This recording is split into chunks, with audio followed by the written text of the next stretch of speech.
Hello friends, हम लोग संधि पढ़ रहे थे और संधि में हम लोगों ने पढ़ा था कि संधि किसे कहते हैं, उसके कितने भेद होते हैं। तो उसमें हम लोगों ने जाना था कि संधि के 3 भेद होते हैं, स्वर संधि, व्यंजन संधि और विसर्ग संधि। फिर हम लोग स्वर संधि पर चर्चा कर रहे थे और स्वर संधि पर चर्चा करते हुए हम लोग जान रहे थे कि उसके 5 भेद होते हैं। पिछले वीडियो में हम लोगों ने इस पर डिस्कस किया था, दीर्घ संधि, गुण संधि, वृद्धि संधि, यण संधि और अयादि संधि। ये 5 भेद होते हैं स्वर संधि के। और स्वर संधि का मतलब ही है कि स्वरों का मिलन होता है, स्वर का एक साथ संयोजन होता है। तो वहाँ पर किस किस प्रकार से होता है, इस पर भी हम लोगों ने चर्चा कर लिया था। आज हमारा वीडियो जो है वो उदाहरण के लिए है। स्वर संधि में जो उदाहरण है अलग अलग, उसको हम लोग उदाहरण के रूप में समझेंगे। सबसे पहले दीर्घ संधि को देख लेते हैं। दीर्घ संधि यहाँ पर दिया हुआ है, तो दीर्घ संधि का उदाहरण है हिम प्लस आलय।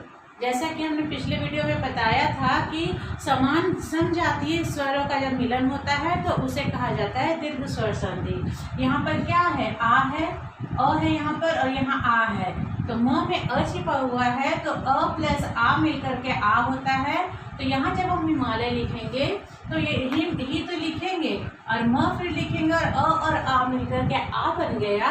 तो यहाँ पर हिमालय कर दिए, माँ और लय, हिमालय। इस प्रकार से हम इसका संधि विच्छेद संधि करेंगे। फिर उसके बाद अल्प प्लस आयु, ठीक इसी तरह से यहाँ बना हुआ है। यहाँ पर प में अ छिपा हुआ है और आ, तो अ प्लस आ मिल करके हो जाता है आ। तो हम लोग वहाँ यहाँ पर वर्ड हो जाएंगे अल्पायु।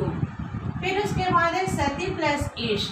जैसा कि पिछले वीडियो में मैंने बताया था कि अ प्लस आ होता है, आ प्लस आ होता है। ठीक उसी तरह से छोटी ई प्लस छोटी ई बड़ी होती है, छोटी ई प्लस बड़ी ई होती है, बड़ी ई प्लस बड़ी ई होती है और बड़ी ई प्लस छोटी ई भी रहती है तो वो बड़ी ई होती है।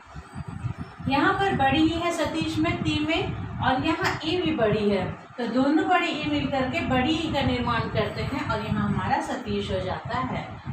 ठीक वैसे ही लघु, यहाँ पर छोटी ऊ की मात्रा है और यहाँ पर छोटी ऊ है। तो छोटी ऊ मिलकर के बड़ी ऊ हो जाता है। तो यहाँ पर हम लोग इसका लिखते हैं लघुत्तर। फिर उसके बाद गिरी, गिरी में भी हमारे यहाँ पर री, छोटी री है और यहाँ बड़ी ई है। तो यहाँ छोटी ई है, र में छोटी की मात्रा है, छोटी ई और बड़ी मिलकर के बड़ी ई हो जाते हैं।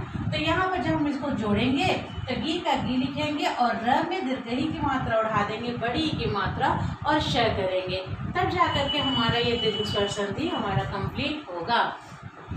ये तो बात हुई दीर्घ स्वर संधि की। अगर हम इसको हटा देते हैं, उसके बाद वाली चीजों को हम समझने का प्रयास करते हैं एक एक करके। दीर्घ स्वर संधि सबसे आसान है। आसान तो सारी संधि है लेकिन ये ज़्यादा आसान है। तो इसके बाद जब हम यहाँ पर कर रहे हैं गुण संधि की, दीर्घ संधि हम लोगों ने बताया, उसके बाद यहाँ पर बात हो रही है गुण संधि की। तो गुण संधि के लिए क्या हमने लिखवाया था, थोड़ा सा हम लोग यहाँ पर इसके लिए चर्चा करेंगे इस विषय पर कि अ या आ के साथ मिलता है ई तो हो जाता है क्या, ए, और ए का मात्रा ऐसे होती है। ठीक है। उसके बाद अगर यहाँ पर हम बात करें तो सुर, सुर में यहाँ पर अ छिपा हुआ है और यहाँ पर छोटी ई है। तो ये दोनों मिल करके ए बन गए यहाँ पर। तो हम सु तो लिखे और र लिखे, र पर ए की मात्रा को हमने कर दिया। तो यहाँ और फिर उसके बाद इंद्र का आधा न और ग दे दिया, तो ये सुरेंद्र हो गया। ठीक उसी प्रकार से यहाँ पर रमा है आ, यहाँ पर म में आ छिपा हुआ है और यहाँ ई है। तो आ और ई मिल करके यहाँ पर दोनों ई की बात होगी, यहाँ दोनों ई है। तो आ और ई मिल करके भी ए का निर्माण करते हैं, ए बनते हैं जब उन दोनों स्वरों का मिलन किया जाता है तब। तो यहाँ पर आ और ई मिल करके ए बन गए और ए की मात्रा हमने यहाँ दे दी, र म और इसका आ और ये ई दोनों मिलकर के यहाँ पर ए बन गए और श हो गया। तो इस तरह से गुण संधि के उदाहरण हुए। फिर उसके बाद अगर बात करें यहाँ महाजोड़ ऋषि, तो यहाँ पर अगर हम आ के साथ, आ या अ के साथ री का मिलन करते हैं, संधि करते हैं, तो ये र बन जाता है, आधा र। ठीक है। तो यहाँ पर भी महा में आ यहाँ पर है और यहाँ ये री है, तो आ और री मिल करके बड़ी ई की मात्रा हो गए।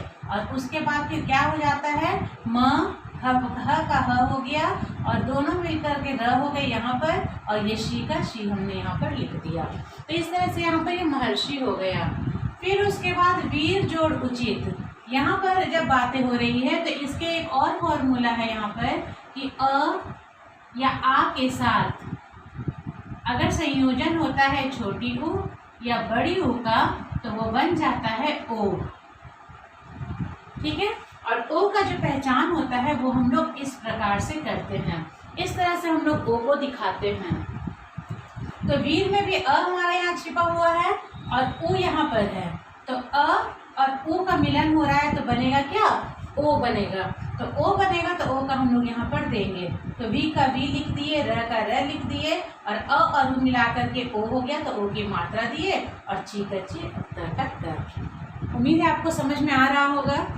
फिर उसके बाद नेक्स्ट हम लोग के पास जो है परम प्लस ईश्वर। तो परम में भी यहाँ पर क्या हम लोग देखते हैं कि अ छिपा हुआ है, ये अ छिपा हुआ है और ये ई छिपा हुआ है, दोनों मिलकर के ए बनते हैं। तो पर तो लिखेंगे, म भी लिखेंगे, इसका अ और इसका ई मिलकर के ए हो गए, तो हमने ए की मात्रा यहाँ दे दी। फिर आधा श व, इस तरह से हमारे गुण संधि भी यहाँ पर कंप्लीट होते हैं। और ये चीज़ें भी समझ में आ गई होंगी। इसके और भी बहुत सारे उदाहरण हैं, अगर आप बोलेंगे तो फिर हम इनको और भी तैयार कर लेंगे। ये गुण संधि की बात हुई। अब उसके बाद हम लोग बात करते हैं वृद्धि संधि की। वृद्धि संधि को भी समझते हुए चलेंगे थोड़ा थोड़ा। वृद्धि संधि या यूँ कहे कि गुण संधि का बड़ा भाई है, तो उसमें थोड़ी सी मात्रा की भी वृद्धि होगी, वृद्धि हो जाती है। गुण संधि में ऊपर एक चोटी रहती है, एक मात्रा रहती है, और ओ लिखते हैं तो एक ही मात्रा होती है। पर जब हम वृद्धि संधि कहेंगे तो उसमें एक वृद्धि हो जाती है।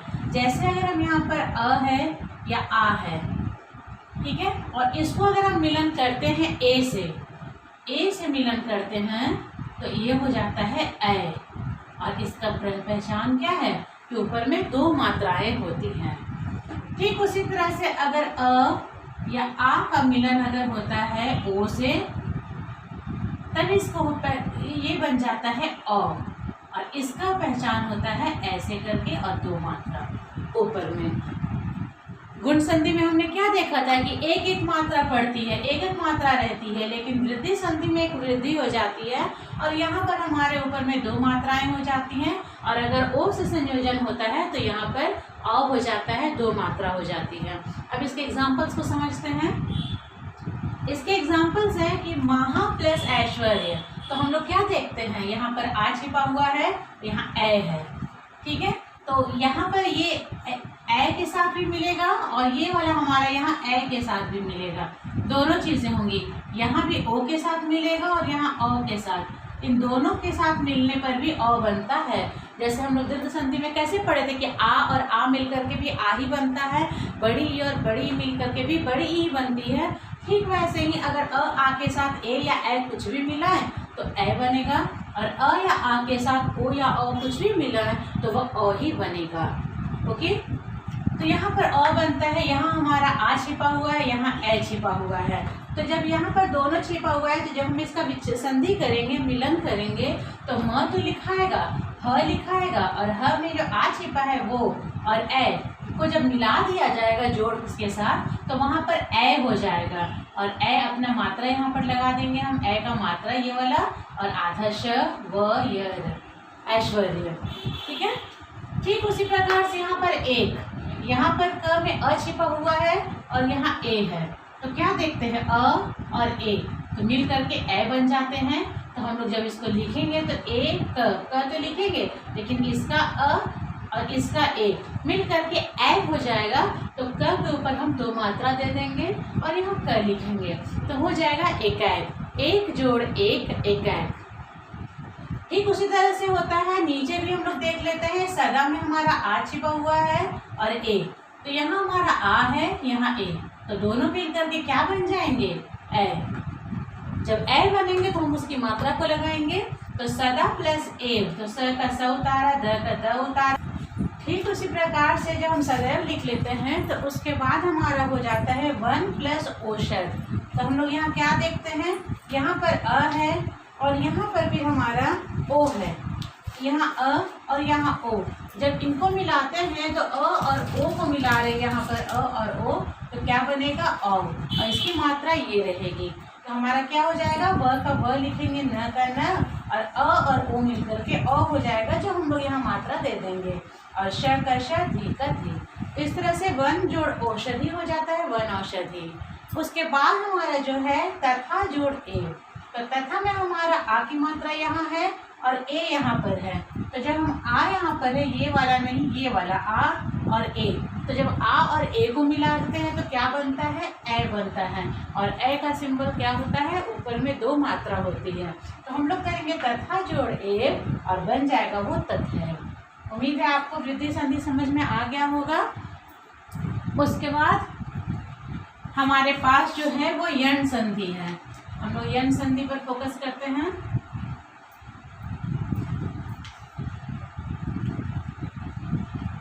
यण संधि को देखते हैं अगर, तो यण संधि में हम लोग क्या देखते हैं कि छोटी ई या बड़ी ई का जब संयोजन होता है, जब मिलन होता है अ से या आ से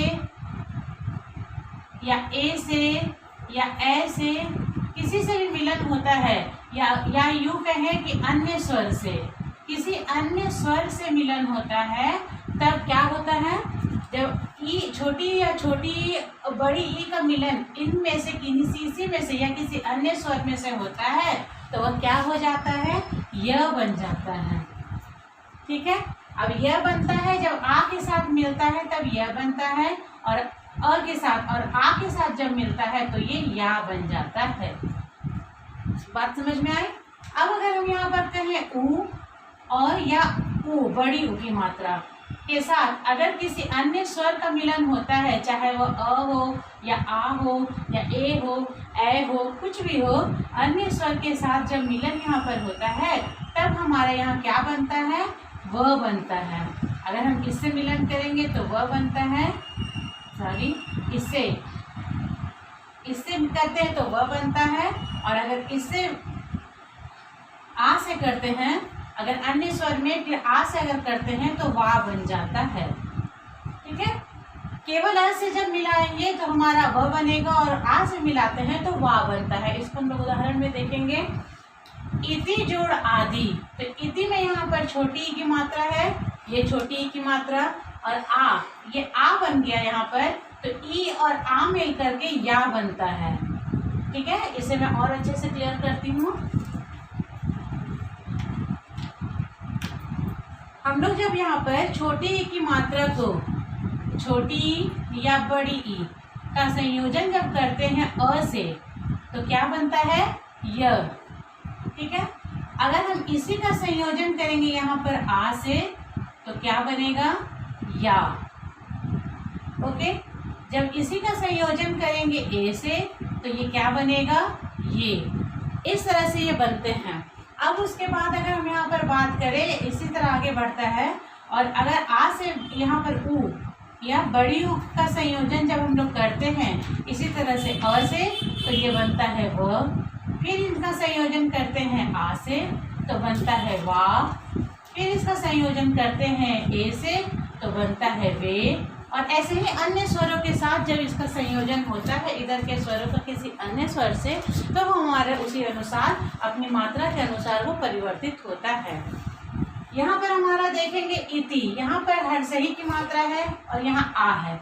छोटी की मात्रा और आ, अगर इन दोनों को प्लस किए हैं तो या बन गया है, तो ई का ई लिखें, और ये आधा तो हो गया क्योंकि यहाँ छोटी की मात्रा तो इसमें चली गई और यहाँ पर जाकर ये स्वतंत्र व्यंजन बना रही है, तो यहाँ पर आधा त होगा और ये ई और आ मिल करके या हो जाएंगे, तो या और द का हर सही दी इत्यादि।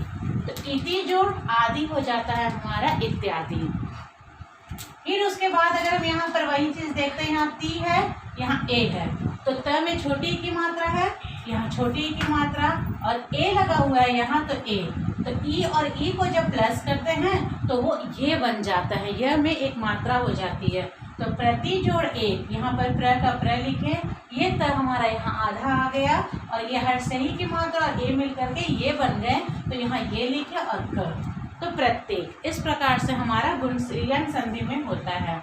उसके बाद हम यहाँ बात करते हैं सु जोड़ आगत। तो सु जोड़ आगत में क्या है, यहाँ पर छोटियों की मात्रा है, ये छोटियों की मात्रा है और आ का मिश्रण हुआ है, यहाँ मिलन, यहाँ पर आ का मिलन हो रहा है, तो छोटी ऊ और आ मिल करके वा बन जाते हैं। यहाँ देखिएगा कि ऊ प्लस आ, इनको मिलाया गया तो ये वा बना। तो क्या हो गया, यहाँ पर सु में से अगर ऊ इधर चला गया आ के साथ तो ये आधा बच गया, तो हमने इसको आधा लिखा, आधा स्वर, और तो हमने वा कर दिया क्योंकि ऊ और आ मिल करके वा होते हैं, तो वा लिखा और गत गत। तो हमारा क्या हो जाता है, सु जोड़ आगत का जब संधि करते हैं तो वो स्वागत हो जाता है। फिर उस तरह से मातृ जोड़ आज्ञा, तो यहाँ पर रीच लिखा हुआ है, री का भी संयोजन होता है इसी तरह से किसी अन्य स्वर से, अ से, आ से, तो उसी के अनुसार ये अपना रूप परिवर्तित करता है।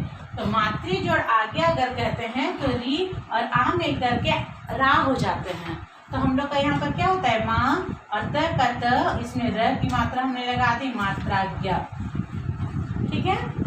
उसके बाद यदि जोड़ अपि, यहाँ भी छोटी की मात्रा है और यहाँ पर अ है, हमारे पहले नियम को फॉलो करता है, छोटी की मात्रा और अ मिल करके य बन गए, तो हमने क्या लिखा, यदि जोड़ अपि, य का य, द आधा आ गया और यह स्वतंत्र लिखा गया और पी छोटी पी। तो इस तरह से यहाँ पर हम लोग इसको यण संधि को भी समझते हैं कि किस प्रकार से यहाँ पर छोटी बड़ी के साथ जब इनका मिलन होता है तो क्या बनता है, छोटी ऊ बड़ी ऊ के साथ जब आ का मिलन होता है तो क्या बनता है, री के साथ जब मिलन होता है तो उसी तरह से रा री रे ऐसे वो चेंज हो जाता है। उम्मीद है आपको यण संधि समझ में आ गया होगा। अब हमारे पास जो लास्ट बचता है स्वर संधि के अंतर्गत वो है अयादि संधि। तो हम लोग अयादि संधि पर भी फोकस करते हैं। ये हमारे पास है अयादि संधि। अयादि संधि जब हम लोग पढ़ रहे थे तो हम लोगों ने उसमें देखा था कि किस तरह से जब बड़ी दीर्घ स्वर जो हमारे होते हैं उसके अंतर्गत क्या क्या मिलते हैं और क्या क्या बनते हैं। यहाँ पर अ छिपा हुआ है तो अ का संयोजन हो रहा है, अ को मिला देते हैं अगर हम ई से तो ये बन जाता है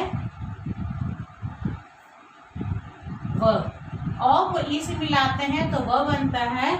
उसके बाद हमारा यहाँ पर है ओ को अगर अ से मिलाते हैं तो ये व बन जाता है। उसी तरह से आगे भी हमारे हैं तो यहाँ पर 9 प्लस 1 लिखा हुआ है तो 9 का ना तो हो जाएगा ना, क्योंकि अ इससे हम निकाल देंगे तो यहाँ पर ना लिखते हैं इस तरह से ना, और फिर अ की मात्रा हमारी जो है यहाँ पर ये और ये ई और यहाँ पर अ मिल करके वी बन जाते हैं। ठीक है, और ये क हो जाता है तो हमारा यहाँ हो जाता है नाविक। फिर उसके बाद वो जोड़ अन तो ओ प्लस अ मिलकर व बन जाता है। अगर यही आ होता तो ये वा बन जाता, यहाँ पर अ होता तो यहाँ पर ये भी फर्स्ट वाला जो हमारा वर्ड है वो आ बन जाता। तो यहाँ पर नाविक हो गया और वो जोड़ अन ओ प्लस अ मिलकर के व हो जाता है तो भ हमारा स्वतंत्र लिखा गया और वह यहाँ पर हो गया ये दोनों को मिलाने पर और ये न, तो ये हमारा भवन हो जाता है।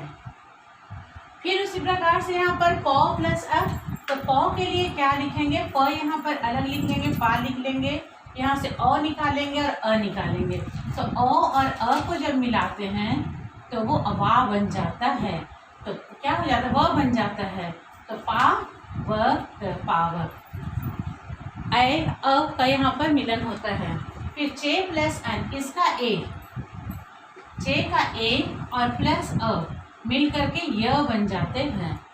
ठीक है, तो जब ए और य मिल करके ए और अ मिल करके य बनते हैं तो हम क्या लिखेंगे, च का च, क्योंकि ए तो ये वाला य और ये वाला मिल करके य बन गया तो हमने इसको य लिखा और न लिखा। ओके, उसके बाद हमारा जो है श्रो प्लस अन, श्रवण, तो ये श्रवण यहाँ गलत है, इसको हम लोग यहाँ पर न चेंज हो जाता है, ये न आ जाता है जब इसको हम लोग जोड़ते हैं तो श्रो में भी हमारा ओ छिपा हुआ है, ये वाला ओ और अ ये दोनों मिलकर के व बन रहा है, यहाँ पर ओ और अ मिलकर के व बन रहा है तो हम लोग यहाँ पर श्र लिखते हैं, फिर यहाँ पर व लिखते हैं और फिर यहाँ पर न लिखते हैं।